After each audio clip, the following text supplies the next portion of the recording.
어느 날 장자가 길을 걷다 희한한 광경을 보았습니다.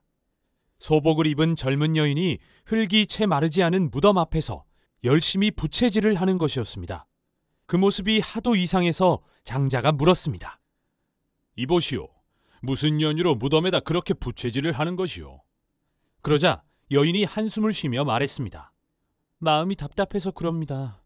사실 이 무덤은 제 남편 것인데 남편이 병으로 죽으면서 제가 혼자 살기 힘들 테니 다시 시집을 가라고 했습니다. 그럼 다시 시집을 가면 그만 아니오? 그런데 제 남편의 유언이 그동안 살았던 정을 생각해서 무덤의 흙이나 다 마르거든 가라고 했거든요. 그런데 어느 세월에 흙이 다 마르겠습니까? 장자가 웃으면서 말했습니다. 하하, 참 성질이 꽤 급하시구려. 그 부채를 내게 주시오. 원한다면 내가 도와드리리다. 여인에게 부채를 건네받은 장자가 몇 번 부채를 펄럭이자 신기하게도 순식간에 무덤의 흙이 마르기 시작했습니다. 눈이 휘둥그레진 여인은 고맙다며 연신절을 하며 그 부채를 선물로 주었습니다. 장자가 부채를 갖고 집에 돌아오자 장자의 아내가 그걸 어디서 얻었는지 궁금해했습니다. 낮에 있었던 일을 말해 주었더니 장자의 아내가 얼굴을 찡그리며 말했습니다. 아이 망측해라. 그런 음탕한 여자의 부채를 받아오다니 어서 내다 버리세요.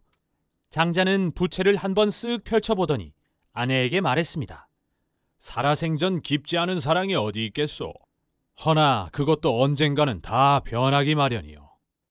제 마음은 그런 여자랑 달라요.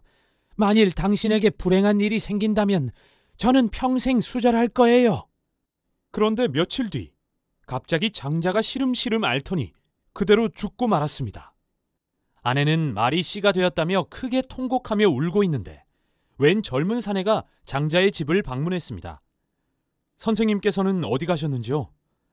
서방님께서는 방금 돌아가셨습니다. 어쩌시다가? 젊은 사내는 매우 놀랐습니다. 그리고는 장자의 아내를 도와 재빠르게 빈소를 마련했습니다.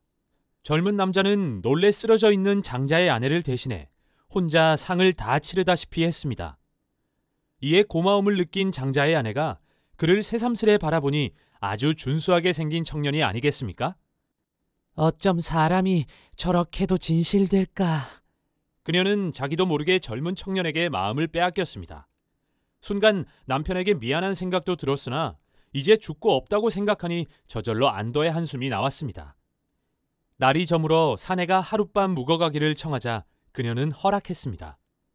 그렇게 한 집에 남녀가 같이 있게 되자 서로의 마음이 불꽃처럼 타올랐습니다. 두 사람은 어느새 마음이 통한 사이가 되었습니다. 급히 저녁 술상을 차려 합한주를 마시고는 이부자리에 들려 할 때였습니다. 그런데 이건 또 무슨 날벼락이란 말인가? 사내가 돌연 머리를 감싸더니 눈이 허옇게 뒤집힌 채 대굴대굴 구르는 게 아니겠습니까? 부인, 내겐 원래 발작병이 있는데 사람의 고리 특효약이라 했소. 하지만 그걸 어디서 구한단 말이오? 장자의 아내도 매우 놀라 당황했습니다. 그녀는 갑자기 허겁지겁 도끼를 찾아 들고 남편의 빈소로 달려갔습니다. 그리고는 관뚜껑을 연 뒤에 남편의 머리를 향해 도끼날을 번쩍 치켜들었습니다. 바로 그 순간 송장으로 누워있던 장자가 번쩍 눈을 뜨더니 기지개를 켜고 일어났습니다. 아니 부인, 내가 다시 살아날 줄 어떻게 알았소? 장자는 사색이 되어 있는 아내의 손을 끌고 안방으로 갔습니다. 그런데 이건 또 무슨 곡절이란 말인가? 젊은 사내는 온데간데 없고 거기에는 빈 술상과 이부자리만 놓여 있었습니다. 그제야 장자가 놀란 아내를 바라보며 말했습니다. 실은 내가 죽었던 것도 그 젊은 사내가 찾아온 것도 아니라오. 이것은 모두 다 나의 환술이었소. 평생 수절하겠다더니 그 장담은 어디로 갔단 말이오. 야담과 설화로 두루 전해지는 장자의 아내에 관한 이야기입니다. 장자는 자기만의 섣부른 생각에 빠져 사는 사람들을 우화를 통해 깨우쳐줍니다. 우리는 자기 스스로를 다른 사람들과는 다르게 생각하고 행동하는 특별한 존재로 여기며 살아갑니다. 남보다 더 합리적이고 때론 더 공정하다고 여기며 살아가는 것이죠. 하지만 자신이 남과 다를 거라는 생각은 그저 허울 좋은 말에 불과한 경우가 많습니다. 평생 수절할 거라는 장자의 아내처럼 말입니다. 오늘 이야기의 핵심은 이렇습니다. 지혜로운 사람은 섣부른 자기 과신의 덫에 빠지지 않는다는 점입니다. 늘 자신의 부족함을 깨달으며 겸허한 자세로 세상을 살아가는 지혜가 필요합니다. 감사합니다. 북올림이었습니다.